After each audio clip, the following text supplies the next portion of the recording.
What's more valuable than anything else in your career? What's the most valuable thing? Relationships. You know the saying that a picture's worth 1,000 words? Well, how about the saying that one person is worth 1,000 more dollars? Or that's probably not accurate. We got to work on that one. But you get the picture. Pardon the pun. So why are relationships so important? Why is it who you know than what you know? Over and over and over again, I hate saying this because it's so unfortunately true. It is who you know, not what you know. But you better know that if you really want to pursue something. So it's who you know to get through the door. It's not what you know. However, you need to know what you know, if I'm making any sense right now, in order to accomplish the goal. So you need to learn how to work relationships or network. It's overused. And I think it's kind of get lost. The art of networking is kind of getting lost today, because networking on social media is not networking. You're not like making relationships. Maybe some people are effective at it, but not really. It's about being in person. That's why all of these companies are talking about like bringing people back to the office, because creativity happens in a contact space where human beings are talking to one another. They can see one another. They can vibe one another. They can almost taste the creativity in the room.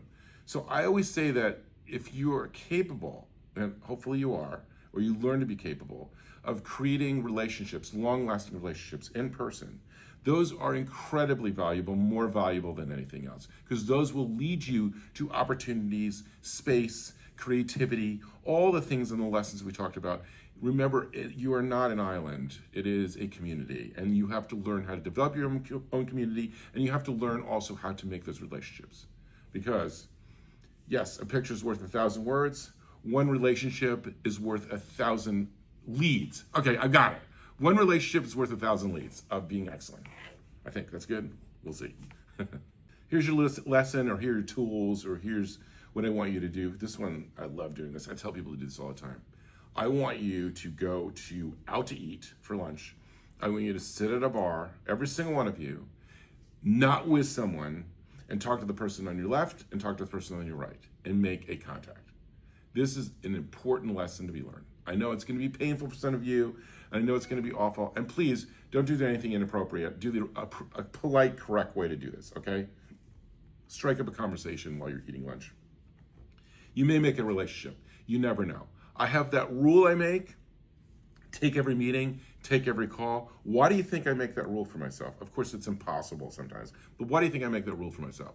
Because that one person can change the trajectory of my business, my world, my relationships, everything. That one person. So blocking yourself from any of those relationships means that you may lose that opportunity of a lifetime. I cannot tell you how many times that where most people say, oh, you didn't need to meet with that person, or you didn't need to say anything, or this, that they have motivated me, or they've changed something in my business, or they have made me more creative. Do that. So your lesson is meet somebody new, I just like eating at the bar, not go to a bar, that sounds ridiculous. Eating at a bar, okay, at a great restaurant, someplace you love, and just talk to the person on the left and someone on the right and see what happens. Appropriately. Don't do anything inappropriate, and don't ask anything inappropriate. Just sort of talk about maybe the food, or talk about something that you may hear them talk about to someone else. Just strike up conversation. Watch what happens. It's a lot of fun.